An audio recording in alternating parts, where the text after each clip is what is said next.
Nej, Olle! Jo! Oj då. Oj. Så kör du så här. Ser du bakom den att det ser ganska okej ut ändå? Johnny skickar på en pensel här. Pensel, hinken, då gör du sådär.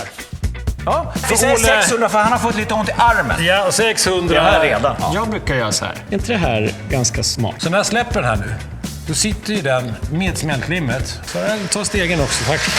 Olle! Nej! Nej, jag ger upp.